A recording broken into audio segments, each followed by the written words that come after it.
9-33. Based on the given information, determine which pairs of lines, if any, are parallel. If none are necessarily parallel, write none. Okay, and then we're given some information. So here's the diagram we're looking at. And so we're supposed to decide if these lines are parallel or if these lines are parallel. And we are given some information. So remember, we learned about these relationships that only happen with parallel lines.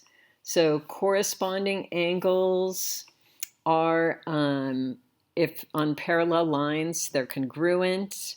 Alternate interior angles on parallel lines are congruent. And then on parallel lines, the sum of same side interior angles is 180.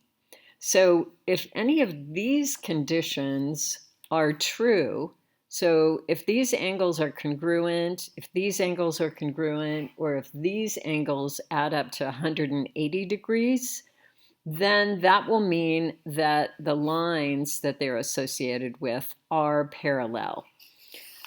Okay, so let's see if we can prove whether or not some of these lines are parallel. The first set that we're given are the measure of 2 and the measure of 7.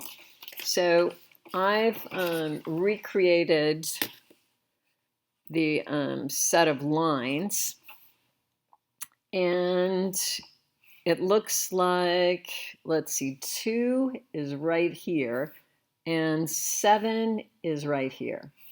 Okay, so those lines, if these lines are parallel, it looks like these are alternate interior angles. So the interior is the inside of these two parallel lines, and the alternate part is that they're on different sides of this transversal that is cutting across these two parallel lines. And because 2 and 7 are congruent, because it says up here they're equal, that means that this set of lines, and this one is called C, and this line, D, C and D are parallel if the measure of 2 and the measure of 7 are equal. And so let's write that. So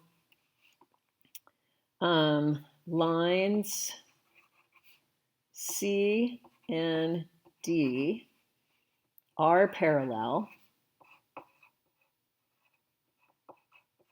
And let's write the reason why. Because angle 2 is equal to angle 7, and these are alternate interior angles. All right, so we're done with A. So let's take a look at B, and let's try to figure out if B is also indicates. Okay, so the measure of 3 and the measure of 11. So I'm going to find 3, which is right over here. So I'm going to put a 3 there. And then 11, which is right here. Okay, so now we're looking at this angle and this angle. And if these two angles are equal, and it says right up here that they are, then that means that this line and this line is parallel. And this line is named E, and this line is named F. And the reason that they're parallel is because this is a corresponding angle to this angle. So this would be the transversal, these are the parallel lines, and these are the corresponding angles. And you can see that that matches up with what corresponding angles are. They're sitting on the same side of each parallel line, and then they're also on the same side of the transversal. And so these are corresponding angles.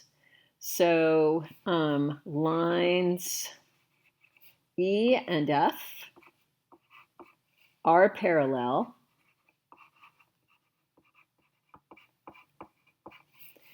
Because angle 3 and is, well, we should say equal, is equal to angle 11. And oops, that should have had an E there. And these are corresponding angles.